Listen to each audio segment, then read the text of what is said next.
in the 29th chapter, speaking about the donkey, that after Moshe was told to return to Egypt, to Mitzrayim as the Goel, as the Redeemer, it says he rode on a donkey. Now, what kind of donkey was this? Was this an ordinary donkey, or this was the same donkey as Avram Avinu had gone to the Akedah, and it's the donkey which Moshe used, and ultimately, as it says in the Pasuk, in the verse, that the Mashiach, when he will come riding on a donkey. What is the significance, firstly, of the donkey? The question he asked was, transporting a donkey is a beast of burden. People, when to travel, they would travel on a camel. As it says that when Rivka had returned with Eliezer, it says she mounted a camel. So camel is the means of transportation of people. But yet Moshe Rabbeinu traveled on a donkey. Evidently, there's a significance in the donkey. And why was this donkey? It had to be a special donkey. It was created at the beginning of creation. These were the issues he touched upon. So he says, "Well, O Tamik," was if you delve more deeply into this, Loma Davko Hirochin al Chamor of Losus, Shiniv Rabbeinu Shmoshe says, the donkey that was created in the twilight period before Shabbos, that's the donkey they rode upon. Why not a horse that was created before Shabbos? Horse is also an animal of transportation. Da. Ki ein brio Yosef pshuto min hachamor shu kulu chomer. Of all these species, whether it's a camel or it's the horse, the most simple, mundane, basic, relating to be totally physical of all this type of animal, the species is the donkey. We'll see. It has the less degree of what? Of character. Although a donkey has a character. It's a beast of burden. But in terms of being, like we say, a donkey is stubbers in the donkey. There's certain expressions. Donkey is a very basic, low-level functioning animal, of even instinctively, intelligent-wise. It's the most simple because it relates the most. The word chamor comes from chomer. Chomer means material. It's the most physical, the most mundane. If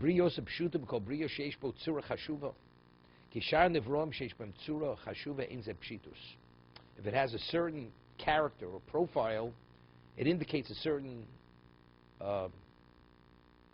majestic aspect. Like you speak about a horse, a stallion. It's majestic. A man of war, a horse. That's not what the donkey is. The donkey is what? Is to carry burdens. That's it. It's a beast of burden. To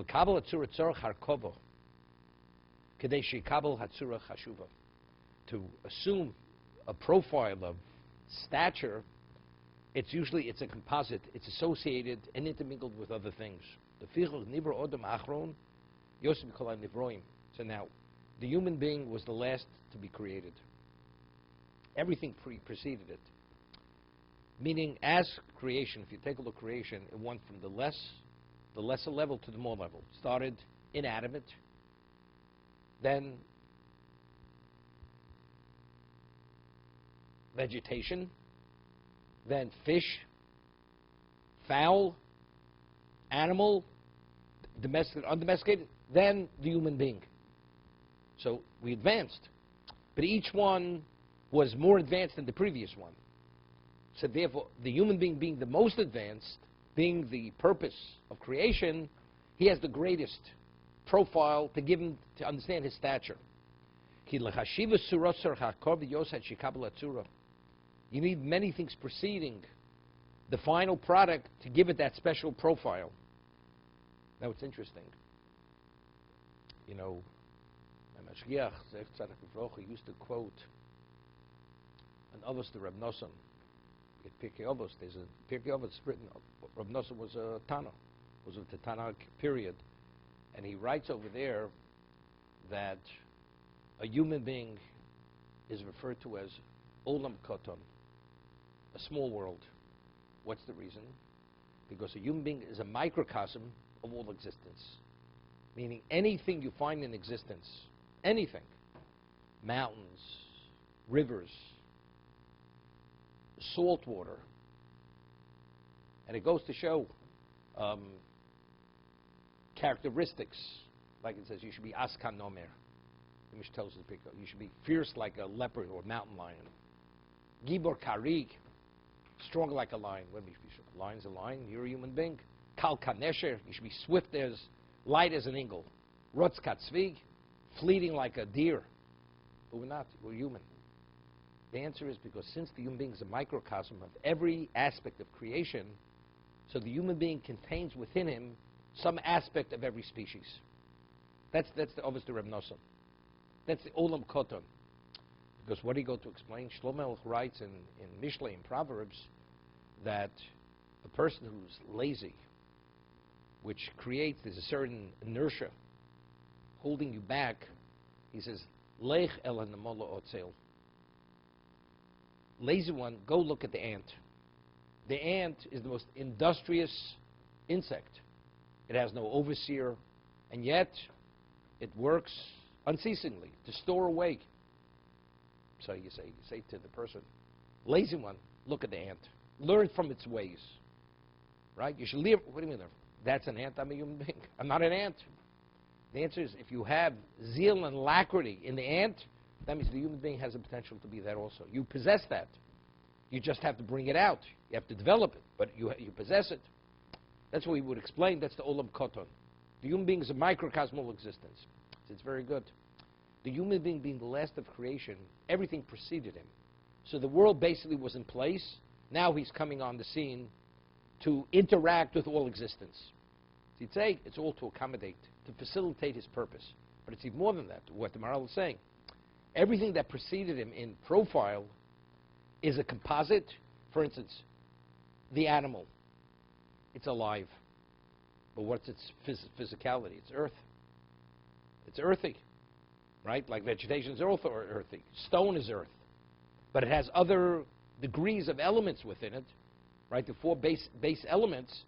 And as we advance it, it takes on a whole different dimension of stature, of purpose and function. The human being is the ultimate function.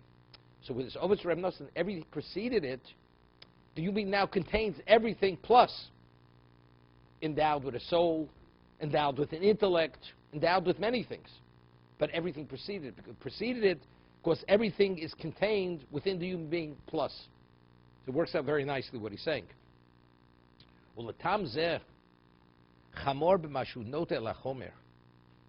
The donkey, which is closer to the most mundane of material, it is the first, like when animals began developing, that it's called chamor, chomer, means physical. It was the first of the species. God created the animal on the sixth day of creation. That was the beginning. That's the first of the evolvement or creation of the animal because of its simpleness. It's the most simple.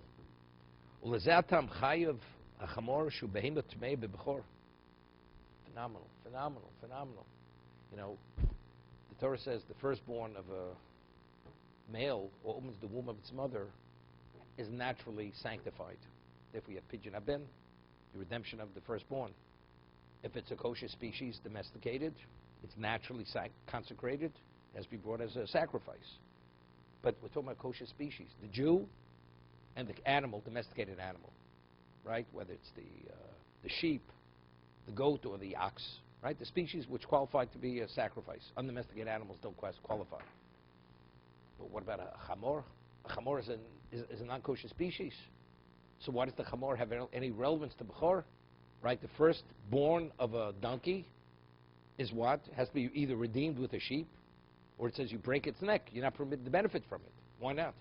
What about other non-kosher species? So the Midrash tells us, because when the Jews left Egypt, it was the pack animal. All the wealth that they took out of Egypt, that facilitated the wealth to be taken out of Egypt. That's why the chamor is special. The Maharal is saying that because the chamor is the most basic, the sixth day of creation, when God created the animal, what was the first animal to come into being? Because each one is more advanced than the previous one. So if we're saying that the chamor is as an animal, as a an animal is least of that species in terms of profile and development, because it's the most simple, that is the Bechor. That is the first. He says, because it is the first, that's exactly why it's a Bechor.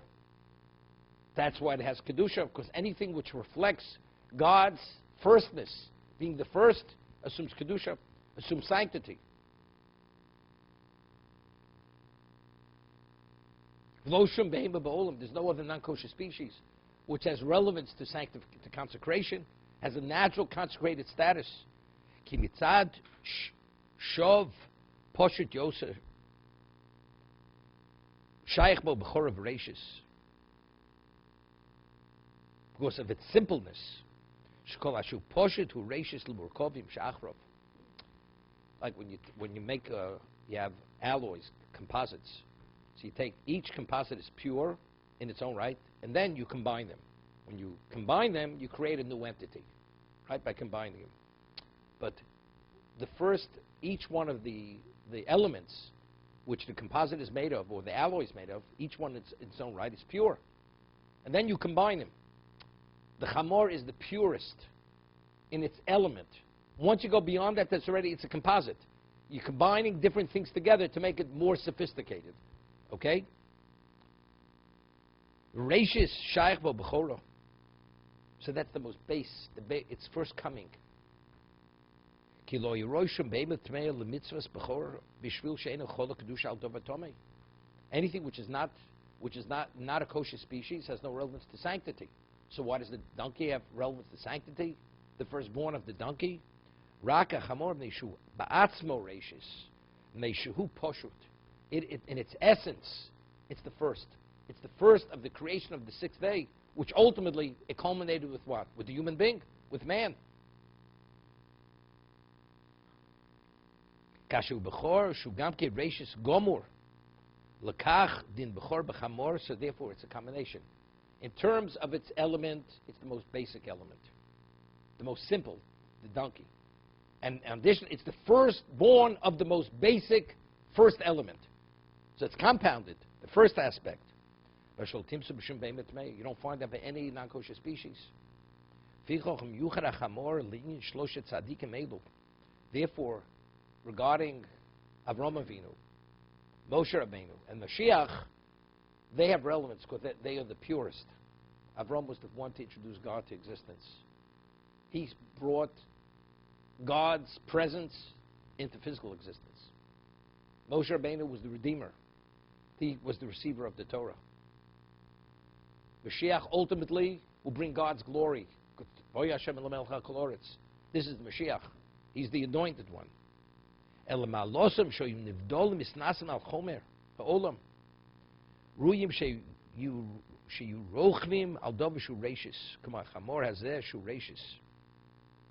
Because they are removed from all physicality, these people, more than anyone else. Therefore, they transcend the physical. And what did they ride on? On what has that characteristic of first.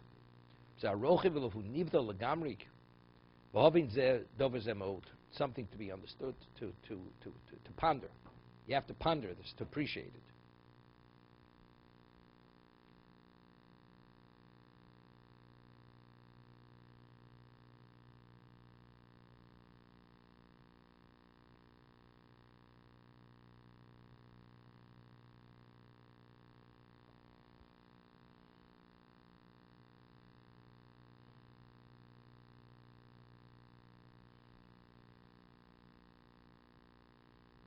We'll see, because it's interesting. We said that there's a midrash in this week's parsha. It says, Yaakov says, ask Yosef, I'll not bring me Mitzrayim. Please don't bury me in Egypt. I beg of you. So Rashi cites three reasons. Firstly, he didn't want to be deified.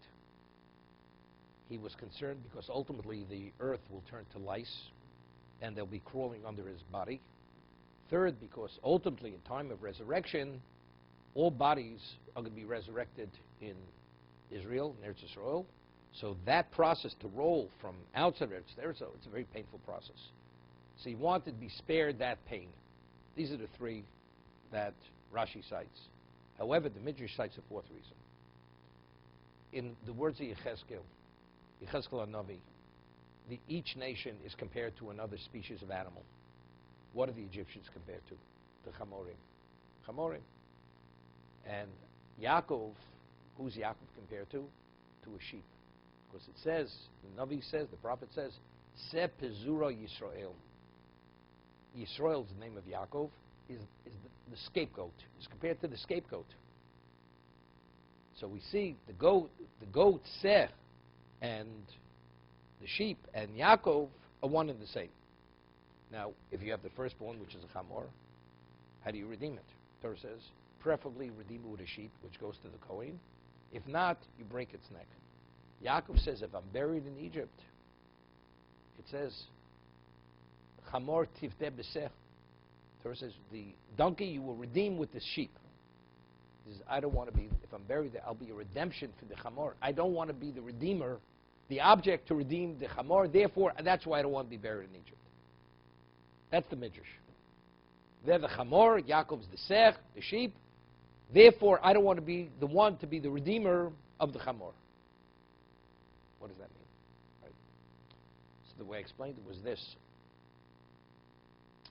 that we had in the Maral earlier, the Maral had explained that why was Egypt chosen to be the location for the bondage. So he explains, because we always find from when there's a void and a vacuum, what emanates from there, the greatest, the most advanced entity emanates. Why?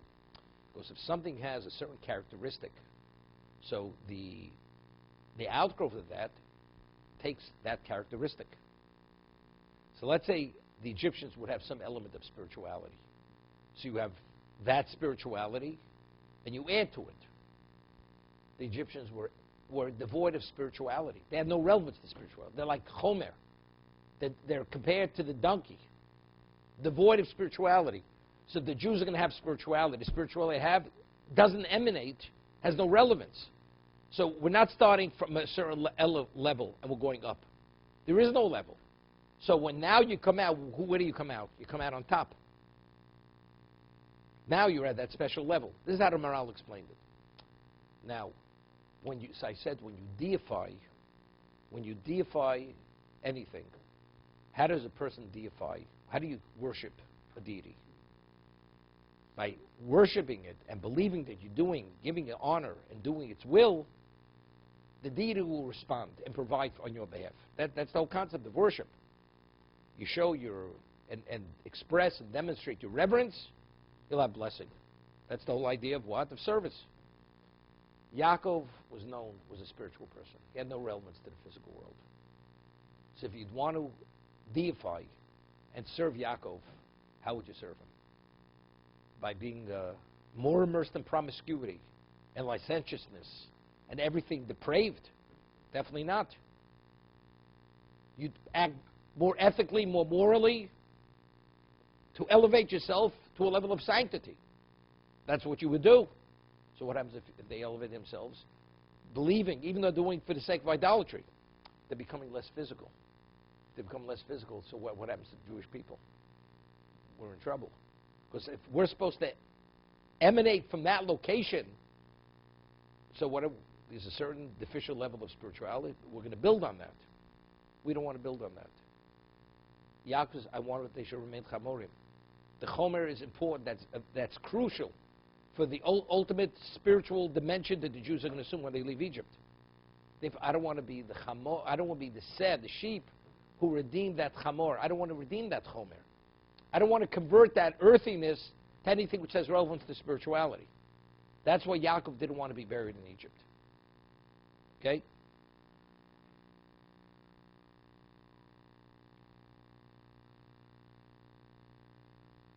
It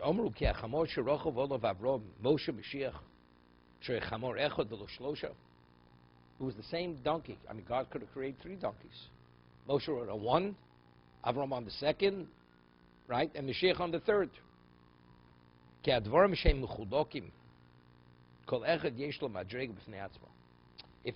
when you count 1, 2, 3, if you count 1, 2, 3, that means each one follows the other.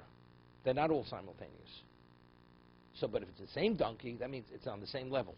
It's the same donkey. What does it mean? There's nothing which doesn't have its place. What does it mean? It doesn't have its place. I mean, each thing has its uniqueness, its unique characteristic. There are no two things in existence which are identical. There are no two snowflakes that are identical. There are no two fingerprints that are identical. Everything, if it's individualized, whatever it may be, cannot be identical to something else. So if you have three donkeys, as much as you say the world created at a certain time, they're not identical. Each one, if it's separate from something else, each thing has its identity. Right? So if that's the case, it has to be the same donkey. It had to be the same dimension of donkey. Each one has its own dimension of level. How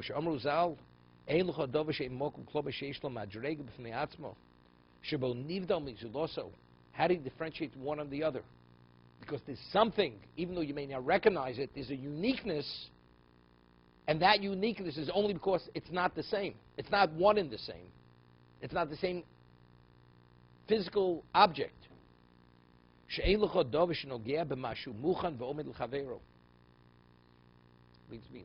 Moshe was not Avram. Avram was not Moshe. Moshe wasn't Mashiach. But we're talking about the donkey they ride on. If you have two things which represent the same thing on the same level, then they're one. He says, what was the value of Avram going to the Akedah? What was the value of Moshe going to take Jews out of Egypt?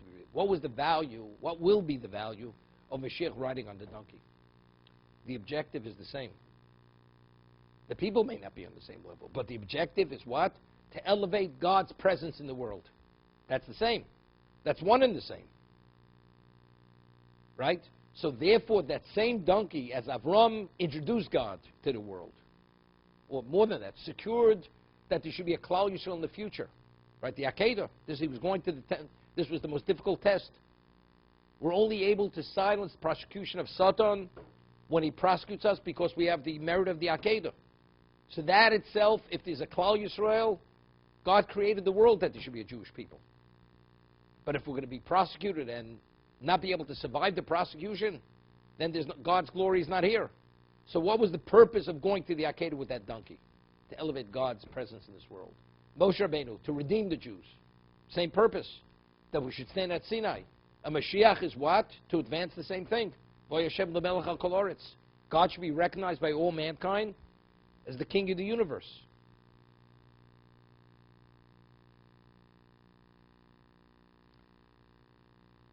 Therefore, it's the same donkey.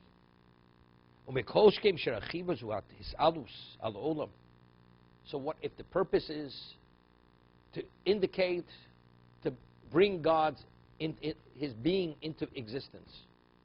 God has no relevance to this existence other than willing it, right? It's his alus. God is elevated above this world. Now, I always say, when we say Hakel, Hagodol, Hagiba, Vanora in the Shemon Esrei, what does Godol represent? What does Gibor represent? What does Norah? God is great, powerful, and awesome. So the intent is, Godol is Chesed. God is his attribute of Chesed. Gibor is Midas Adin. God has the attribute of justice. Norah, what's awesome? Rachmim. Rachmim is awesome. But who is he? He's Kel Elyon. When we speak of God's attributes, it's not something innate in him. That's the way he interacts with the world. He interacts with the world on three levels. Chesed, Din, Rachmim. But who is he? Kel Elyon. He's the God who's above. He's above the world. It has no relevance to him. Same thing. They ride on the Chomer. The Chomer is the same, it's the same object, material. But what's the objective of going on this donkey? They're above. Each of them they're removed from physicality. Of course, the dimension of tzaddik, each one of them. But what's the objective of their going? To bring God who's removed. It's a salus. Olam echod l'shloshet tzaddikim uchulokim. But each tzaddik was a different level. Avram was at his level. Moshe was at his level. Mashiach was at his level. He says, Aval gav tzaddikim uchulokim. Although each of them in their own objective and potential, each one is unique in his own right. But hachamor echod. But the mission is the same mission. Ki arachiva achas al olam echod.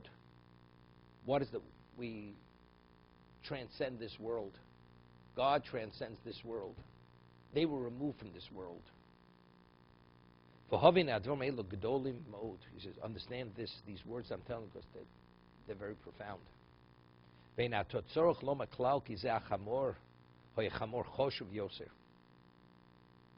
about this chamor was a special chamor. It's a donkey. Good, it was created by God. It was the beginning. So it was special. Right? But in terms of ki oshohoyo bodas chochma v'das mitzaratzmo, either because it was donkey, as we said, is chomer. It represents in its species. But this donkey, he says, either will say it had a certain degree of wisdom and discretion.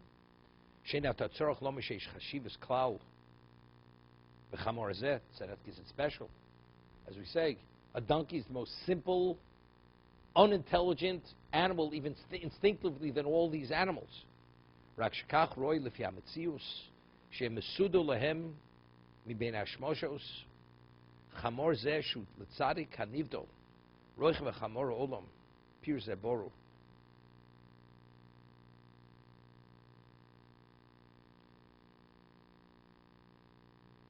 Ve'ein hapiru shenibro voyechai kol kach mizman shenibro olam ad zman Avram Mashiach.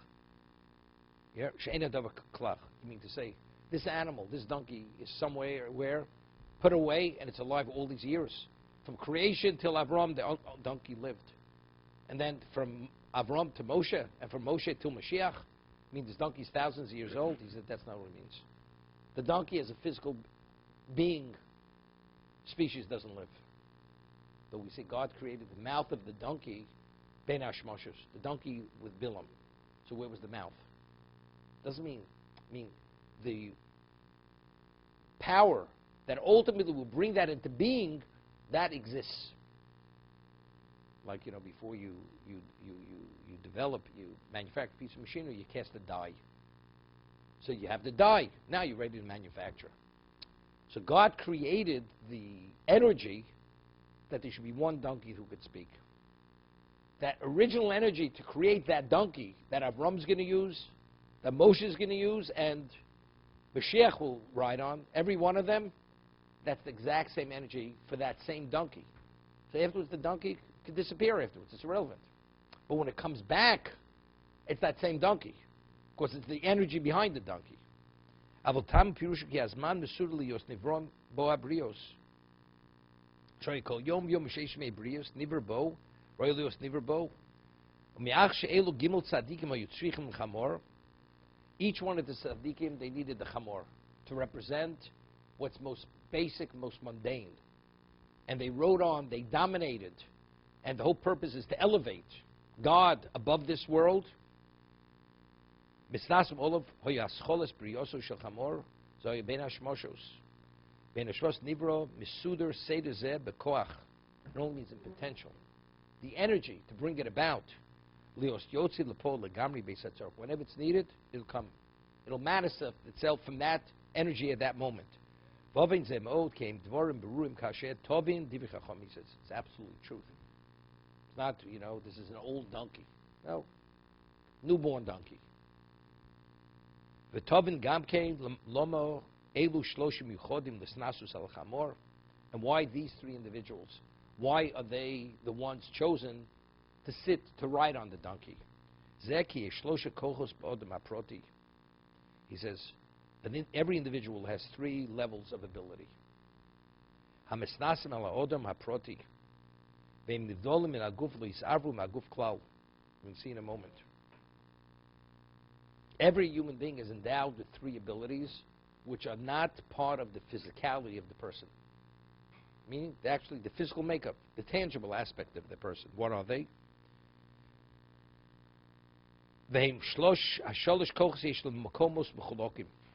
And these three abilities are at three locations in the body. What are they? B'moach ha'echod. That's the brain. The brain. B'ascholas ha'moach. That's where, that's the brain stem. Hasheni bemtza, the middle of the brain. Hashlish is ba'achris ha'moach. He's going from front to back. The front, the center, and the back. The back where there's the brain stem. Those are the three parts. It's interesting. Speak to a neurologist on this. No? Rav Ibn Ezra, the Parshas Sisa Pirish She'elu Shlosha Kochos Nikru Chochma Bina Vadas. You have wisdom, understanding, and discretion. That's Chochma Bina Vadas. Each one emanates from another aspect of the brain.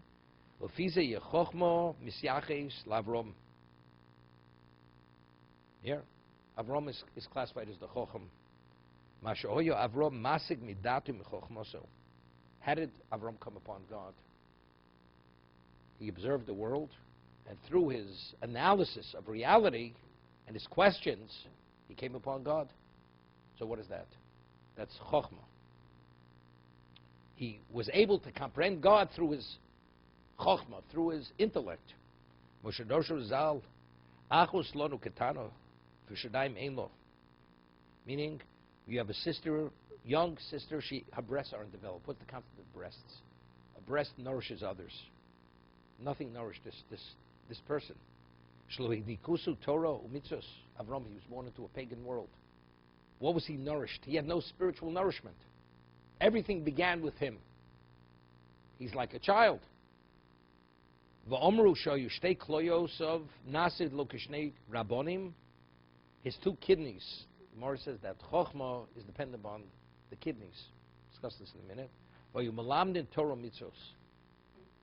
How the kidneys have to do with somehow that activates chokhmah.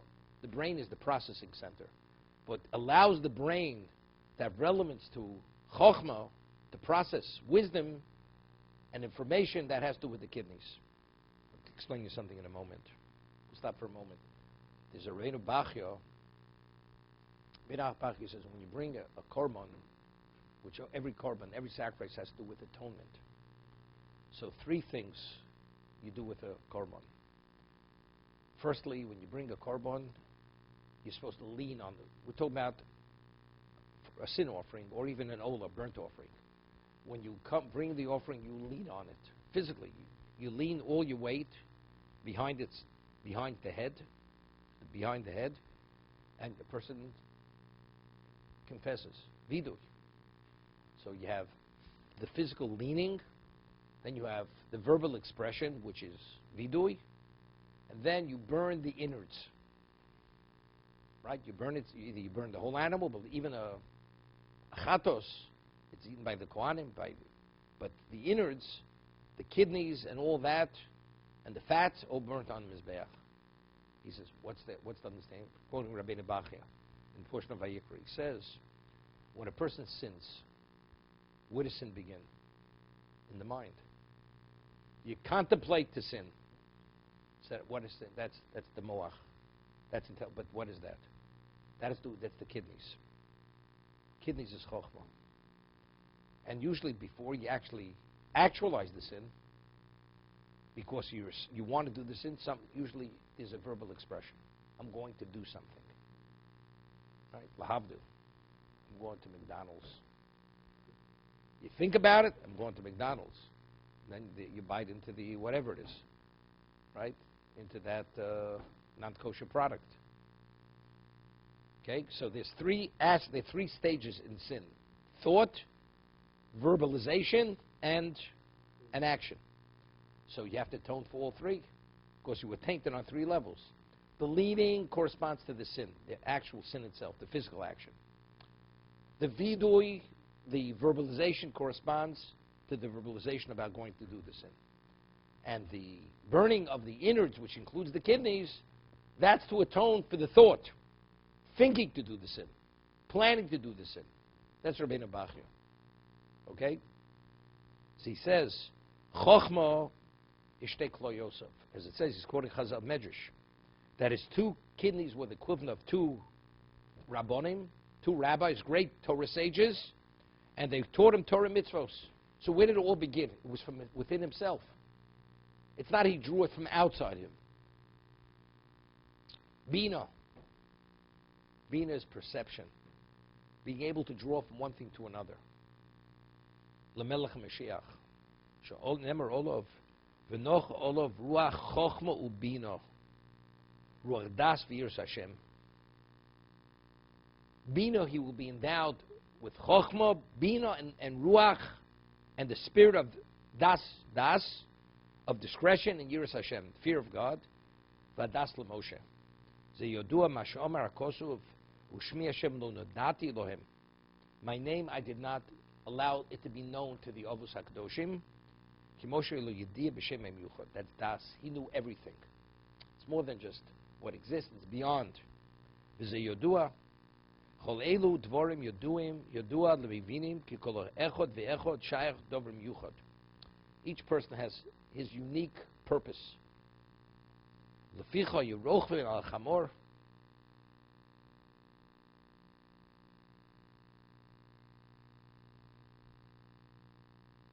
He says the three parts to the brain, which is not the brain. We're not talking about. It's not the physicality of the brain. It's the function of the brain. Now,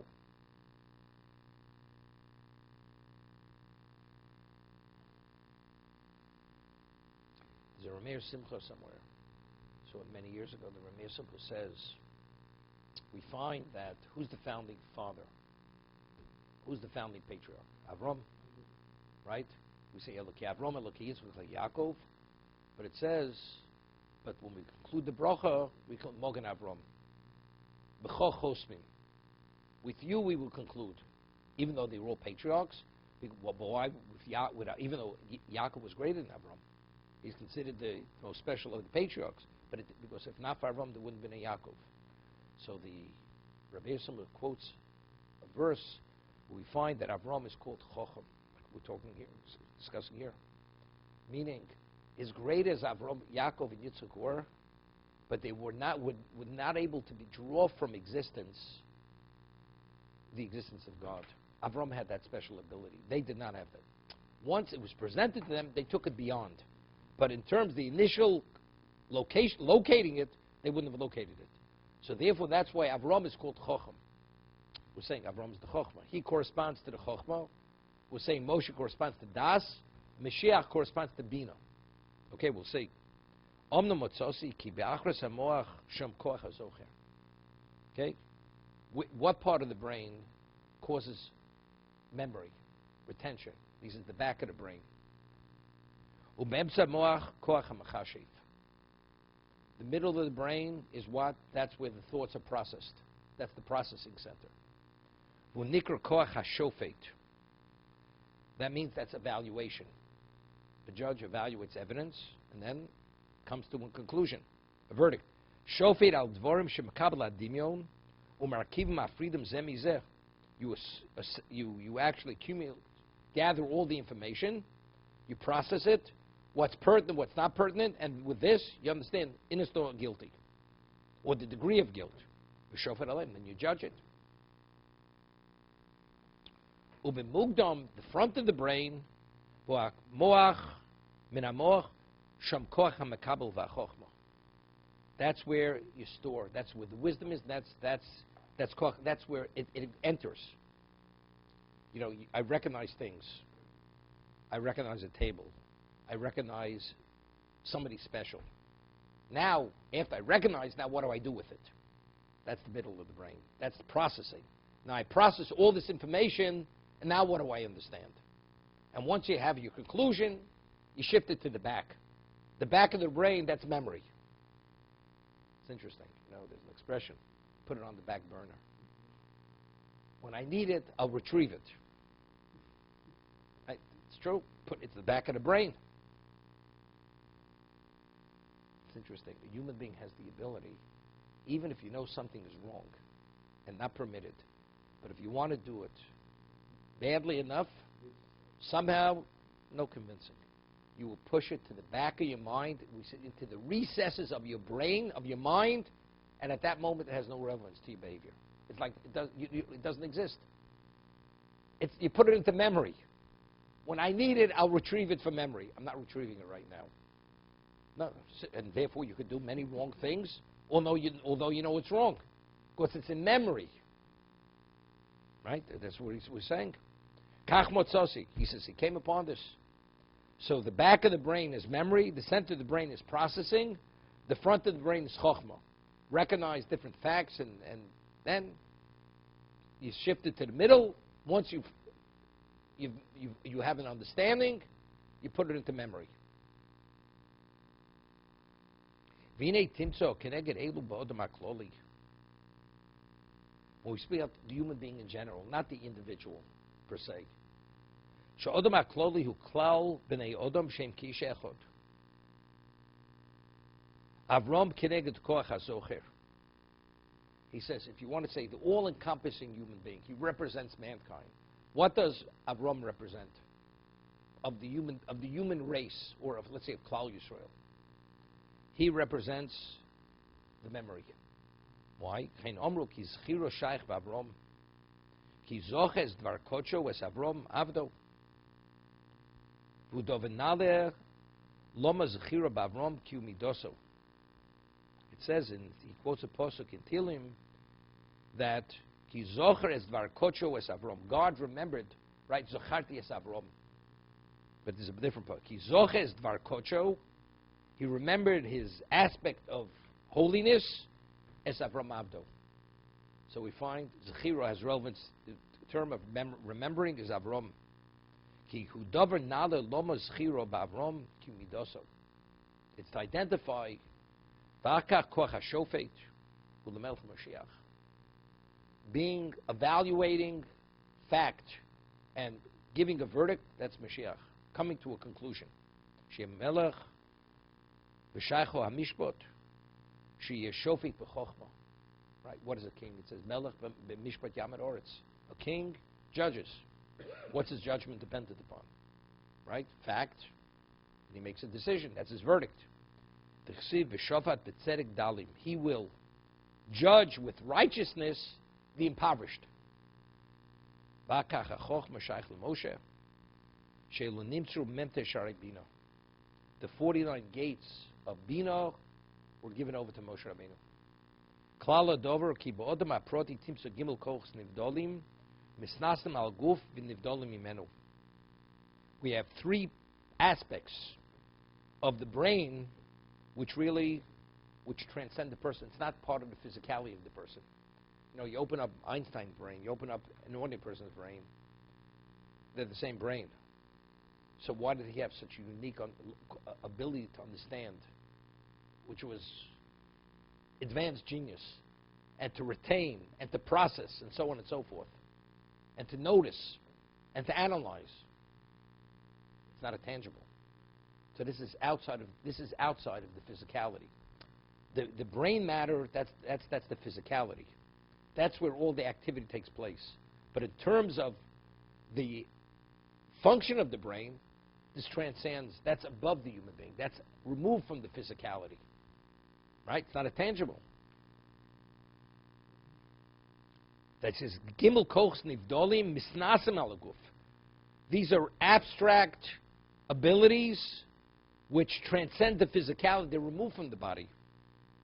So we speak about what represents Klal Yisrael. They, and each one represents one aspect. With Chochmah, Bina, and Das, they represent, and they span existence. Avram is the beginning. Moshe is the middle. Mashiach is the end.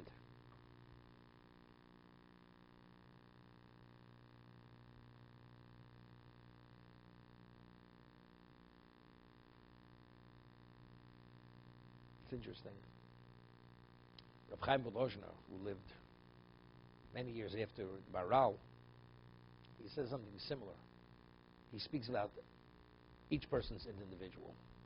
But we speak about what does Avram represent, what does Yitzchak represent, what does Yaakov represent. That's what he speaks about. He says every human being has a nefesh. An animal has a nefesh also. Animal has no soul. It means a life source. What does the life source give the person the ability to do? Movement. Movement is life source. That's life, alive, movement. What is ruach? Spirit. Spirit is what? Is the ability to speak. The power of speech emanates from spirit. As it says, when Hashem infused Adam with a soul, he became nefesh chayos, and Targum says, ruach memalo, a speaking spirit, ruach, that spirit. And what is the neshama? Neshama is the thought process. The intellect, that's neshama. Understanding, that's neshama. So he says, just as each human being in his own right, we have a life source, we have a spirit, and we have a soul. But we also have, you have the life source of Klal Yisrael. He represents the nefesh of the Jewish people. Then you have the patriarch who represents the spirit of the Jewish people. Then you have the patriarch who represents the neshama of the Jewish people. Who are they? He says, Avram, what was his attribute? Chesed.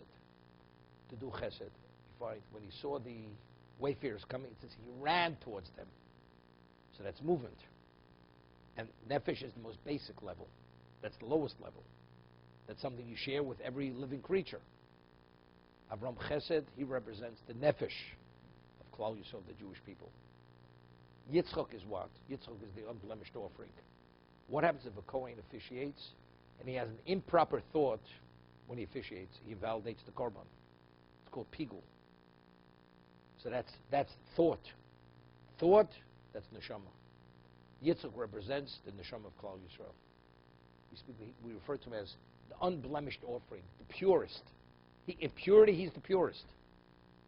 Yaakov is the spirit. Why is he the spirit?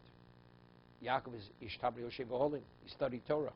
When one studies Torah, you're supposed to articulate it. You verbalize it. So each one of them represents, they are the kloli. They are the national nefesh, the national ruach spirit, the national neshama. That's the Rav Chaim Volozhiner. So really, the Maral saying the same, similar, not specifically what he's, but in terms of there's individual, and there's the individual who represents the totality. Right? Same concept. So I said something based on that. What I said was, Gemara tells us that in the desert we had three gifts from God. We had the man, and the man was b'schus Moshe. Right? The clouds of glory were the merit of Aaron. And we had the wellspring, it was called Bereshel Miriam, the wellspring of Miriam. Now, if we would evaluate their gradations of spirituality, who was the greatest of the three? Moshe. So how would you classify Moshe? That's neshama. He's the neshama of Klal Yisrael. And who's Aaron? Aaron's greater than Miriam. He would be the ruach. And who is Miriam? The nefesh. Now take a look. What was the man? The man was, the Gemara says, was materialized. The malachim are sustained by the radiance of God. This is the purest, this is the holiest. This is equivalent of neshama. What are the clouds of glory? That's spirit. Right? It encompassed us. It enclosed us. It protected us. It provided things. And what's the difference between a water cistern and a living wellspring? The water's always churning.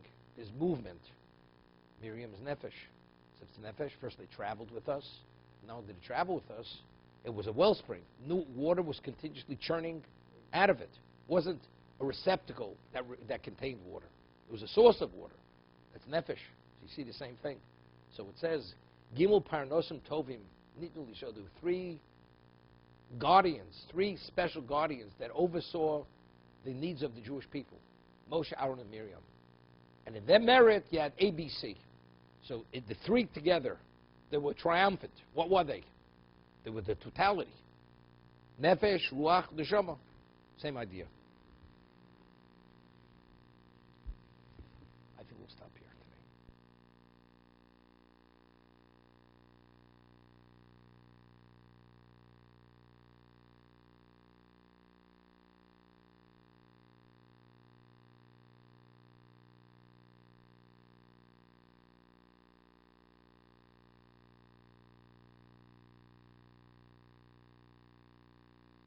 About that. A donkey, as he explained, is the most basic. When God created animals on the 6th day, he said it started with the donkey. The donkey is the purest element of the creation of the animal. That's the first. Because in terms of its simpleness, it's the first. That's why it has Kedusha, as he explained. He didn't create the horse first. Of course, the horse has a greater profile, has a character to it. In terms of its physicality, in terms of its intelligence, although it's all instinctive. It's more advanced. Now, what does the donkey represent? See, anything beyond the donkey is a composite of, because it contains what's before plus. You want to take something that's so pure and you want to corrupt it. You're crossbreeding with the horse and donkey. It's sterile. You can't reproduce with that. You understand? When you take something so pure and you corrupt it, nothing comes of that. That's why the mule is what? The mule is sterile.